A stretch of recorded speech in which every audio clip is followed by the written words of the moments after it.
اے مسلمانوں، تم کہتے ہو کہ 5 وقت کی نماز نہیں پڑھی جاتی، لیکن میں اللہ تعالیٰ سے محبت بہت کرتا ہوں۔ اللہ تعالیٰ نے مجھے اتنی نعمتیں عطا کی ہیں، میں اللہ تعالیٰ کا بہت شکر گزار بندہ ہوں۔ یہ کیسی محبت ہے کہ اللہ تعالیٰ جب اذان دے کر تمہیں 5 وقت کی نماز کے لیے بلاتا ہے، تم نہیں جانتے۔ قرآن مجید میں اللہ تعالیٰ فرماتے ہیں، اللہ تعالیٰ جس دن اپنی تجلی ظاہر کرے گا، اس میں اتنی اٹریکشن ہوگی کہ لوگ سجدے میں گر جائیں گے۔ اس دن سجدہ کرنے میں مزہ آئے گا، لذت محسوس ہوگی۔ فرمایا کچھ لوگ ایسے ہوں گے جن کی کمر تختے کی کر دی جائے گی اور وہ سجدہ کرنا بھی چاہیں گے تو نہیں کر پائیں گے، کیونکہ یہ وہ لوگ ہوں گے جن کو دنیا میں سجدے کے لیے بلایا جاتا تھا، نماز کے لیے بلایا جاتا تھا، لیکن وہ نہیں نماز پڑھتے تھے۔ تب ان کی کمر تختے کی نہیں تھی، تب وہ نماز پڑھ سکتے تھے۔ اسے یہ اندازہ ہوتا ہے کہ جب ہمیں سجدے کے لیے بلایا جاتا ہے، ہم اس کو ہلکا لیتے ہیں، اہمیت نہیں دیتے، سستی کرتے ہیں، تب ہم کو اندازہ نہیں ہوتا اس کی کتنی اہمیت ہے۔ کیا ہمیں نہیں پتہ اللہ تعالیٰ نماز سے کتنی محبت کرتا ہے؟ اللہ تعالیٰ نے باقی عبادات کے بارے میں تو 1 سے 2 دفعہ ذکر کر دیا ہے قرآن مجید میں۔ اللہ تعالیٰ نے کہا ہے رمضان کے مہینے کے روزے رکھو، اس لیے مسلمان ہر سال رمضان کے مہینے میں روزے رکھتے ہیں۔ اللہ تعالیٰ ہر روزے والے دن اذان دے کر ہمیں نہیں بلاتا کہ آج کے دن تم روزہ رکھو، بلکہ ہمیں پتہ ہے اللہ تعالیٰ نے قرآن مجید میں فرما دیا ہے رمضان کے مہینے کے روزے رکھو، تو ہر مسلمان رمضان کے مہینے کے روزے رکھتا ہے۔ اللہ تعالیٰ نے حج کے بارے میں فرما دیا ہے اگر تم استطاعت رکھتے ہو کہ گھر کا حج کرو، لیکن نماز سے اللہ تعالیٰ کی محبت کچھ خاص ہے۔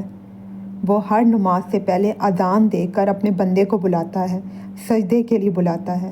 لیکن اگر بندہ نہیں جاتا تو وہ کیسی محبت کرتا ہے اپنے رب سے، وہ کیسا شکر گزار بندہ ہے۔ لیکن جب آخرت میں سب سے پہلا سوال ہی یہ ہوگا نماز پڑھی تو کیا جواب دو گے؟ اگر پہلے ہی سوال کا جواب نہیں دے پاؤ گے تو آگے کیسے چلو گے؟ اللہ تعالیٰ کے شکر گزار بندے تو بنتے ہو کہ اللہ تعالیٰ نے اتنی نعمتیں دی ہیں۔ جب کوئی خوشی کا موقع آتا ہے تو اللہ تعالیٰ کا شکر ادا کرتے ہو کہ اللہ تعالیٰ تیرا لاکھ لاکھ شکر ہے، لیکن نماز ادا نہیں کرتے، سجدہ نہیں کرتے اسے۔ تو قرآن مجید، اگر تم نے قرآن مجید پڑھا ہو، تمہیں پتہ ہو کہ اللہ تعالیٰ نے نماز کے بارے میں کیا کیا فرمایا ہے، اللہ تعالیٰ کو نماز سے کتنی محبت ہے، اور محبت اذان کی صورت میں اللہ تعالیٰ نے ہمیں بتائی ہے۔ ہر نماز سے پہلے وہ اپنے بندے کو اذان دے کر بلاتا ہے کہ نماز کی طرف آؤ، لیکن وہ نہیں جاتا۔ اللہ تعالیٰ نے اسے کتنی نعمتیں ادا کی ہیں، اسے مسلمان گھرانے میں پیدا کیا ہے، لیکن وہ شکر گزار بندہ نہیں بنتا۔ وہ یہ کہہ دیتا ہے آرام سے کوشش کر رہا ہوں لیکن نماز کی پابندی نہیں ہو پاتی۔ کیسے نہیں ہو پاتی؟ جب باس تمہارا تمہیں 10 بجے بلاتا ہے، تم 9 بجے چلے جاتے ہو کہ ناراض نہ ہو، خوش ہو جائے، تو تم اپنے رب کی خوشی کے لیے کچھ بھی نہیں کر سکتے؟ نماز کے لیے جو وہ بلاتا ہے، 5 وقت اذان دیتا ہے کہ آؤ نماز کی طرف، تو کیوں نہیں جاتے؟ اور پھر جب کوئی آزمائش آتی ہے تو کہتے ہو اللہ مجھ سے ناراض ہے۔ اللہ تعالیٰ جن سے ناراض ہوتا ہے ان کی خصوصیات اللہ تعالیٰ نے قرآن مجید میں بیان کی ہیں۔ یہ اتنا آسان ہے کہنا ہے کہ اللہ تعالیٰ مجھ سے ناراض ہے۔ کیا تم نے قرآن مجید نہیں پڑھا؟ اللہ تعالیٰ جن سے ناراض ہوتا ہے ان کے بارے میں کتنے سخت الفاظ یوز کیے گئے ہیں۔